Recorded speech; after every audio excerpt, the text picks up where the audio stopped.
Last week, when we asked the question, should Christians be good citizens? The answer was yes. Christians should be the best kind of citizens. We should be faithful and loyal. People should be able to count on us. We should be the most stable and reliable. We should be the yeast in the bread that gives it its zest and vitality, right? And this week, I want to make a different case. Should Christians be good citizens? And I want to say, no, we should be a pain in the butt to the system as long as there is any injustice to be found in it. That we have no business accepting business as usual. That's the case I want to make this week. So I'm going to show you 7 pictures. John's going to put them up on the screen. And I want to show you these pictures, and I want you to ask the question, are these people good citizens? This is a suffragette protesting, right, for the women's vote. Let's go to the next picture.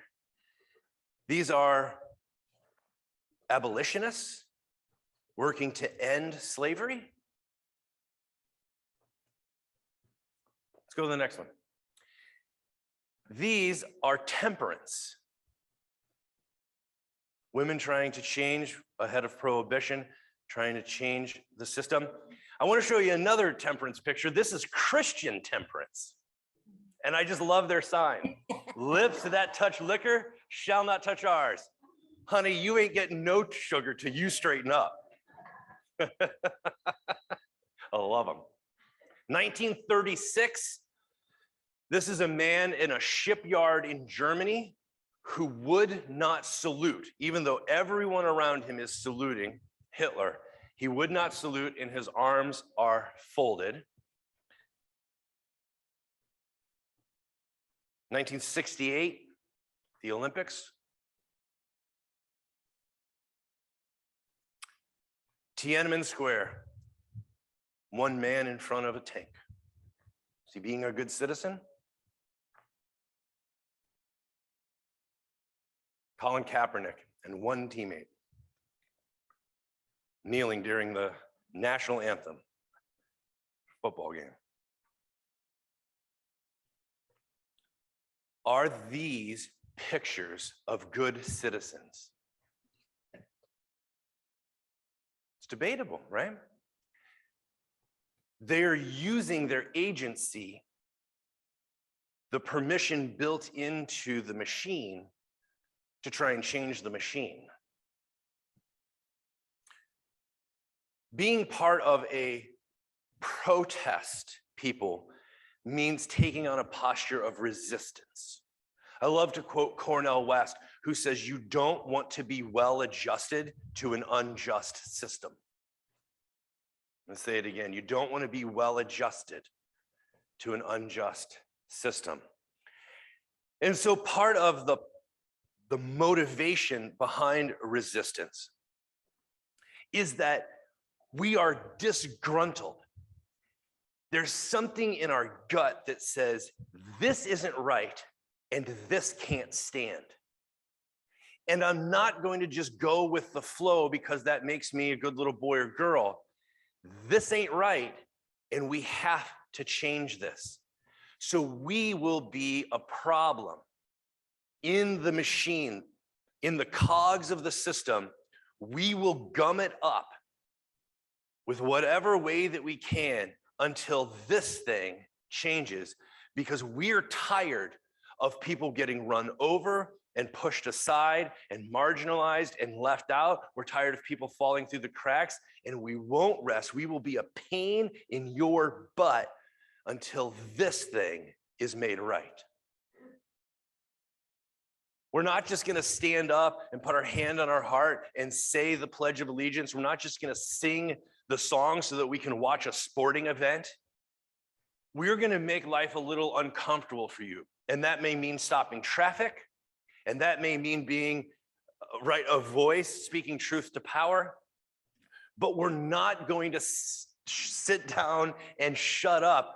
We got something to say, right? And so part of using our agency is to collectively organize and demonstrate in order to fight on behalf of those who may not have feel like they have that agency, or who may not have the resources, or who may not have the organizing power, so that we become an ally for change, not just that benefits us, but change that benefits people who are very different from us.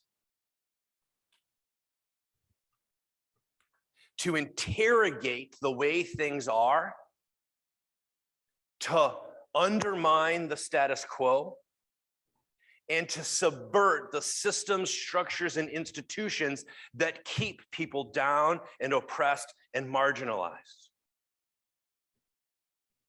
This is part of our prophetic imagination as Christians, and it is laced all throughout our scriptures, is both a call to let justice roll down, to let our voices rise up, to stand in the face of our government and say, we will not bow to this idol. We worship a God who doesn't have an image and wasn't made with human hands. We have a loyalty to a higher calling, to be troublemakers. So last week, should Christians be good citizens? I made the case, yeah, we should be reliable and trustworthy and faithful and dependable and consistent. And there's a case to be made for that. That's also in our scriptures. But there's another voice in scripture that cries out, that tunes down the noise of the system to say, who aren't we hearing from? Who leaves the center where all the power is and decenters to go and look for those who have been marginalized and are left out and forgotten. And by doing this, we disrupt the peace and harmony of the system. You know, one of the things we got to really consider is that we open, for instance, we have something built into our liturgy called the passing of the peace. Peace be with you. Oh, thank you. Also with you. Peace, peace, right?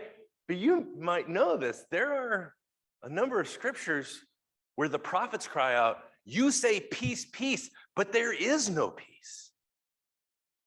You may also be familiar with the saying about the Romans that the early Christians had to deal with that says Rome makes a desert and calls it peace. That's called the Pax Romana, the peace of Rome. Jesus talked about the peace of God, shalom. It is a circular peace, and until everyone is included and the circle is made whole, there is no peace. Shalom doesn't exist until we all are connected to it. Creation, all earthly creatures, and the Creator in harmony. That's the peace. And Jesus says, my peace I give you, my peace I leave with you. Not like the world does. My peace is a little different.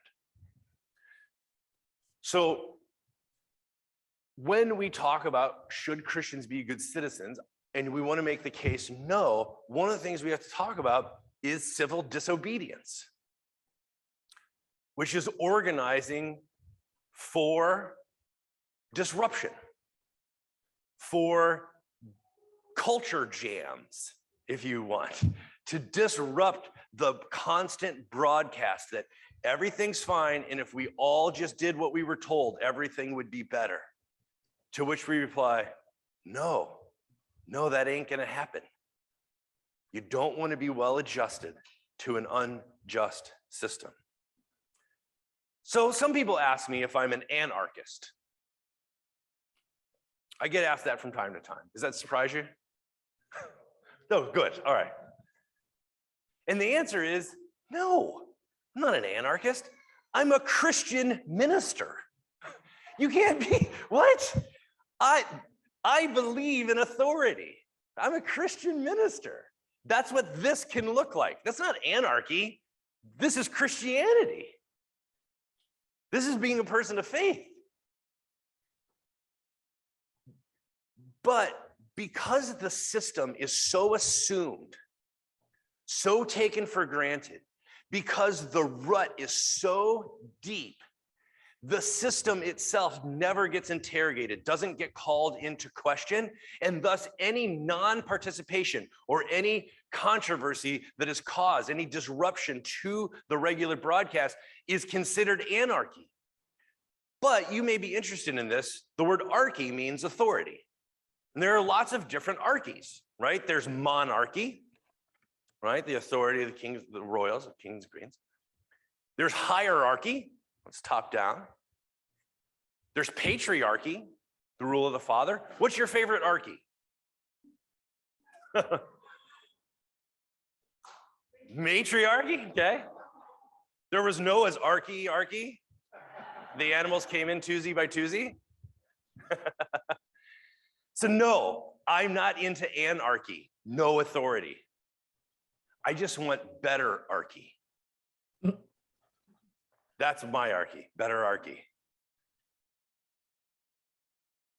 For all of us to be able to come with our full presence of who we are, our history, our story, our unique perspective, our heritage, to come and to be a part of a collective, of a community in which we can participate, and that our gifts and talents and perspective are not only welcome, but that our contribution really matters. I just want better archy. So here's what we're gonna do. I'm gonna ask you to turn into your coffee tables, and here's what I want you to answer this question. If you could tackle one issue, if you could tackle one thing with global warming, war, right, whatever it is, if you could tackle one thing with this perspective, what would be your one thing? What's the thing that weighs heaviest on your heart or is most in your gut for conviction? Is it housing justice? Is it education for children? Is it homelessness? Is it hunger? What's the thing you would tackle if you could take this perspective on it? Okay, so let's break up into our groups and talk about it.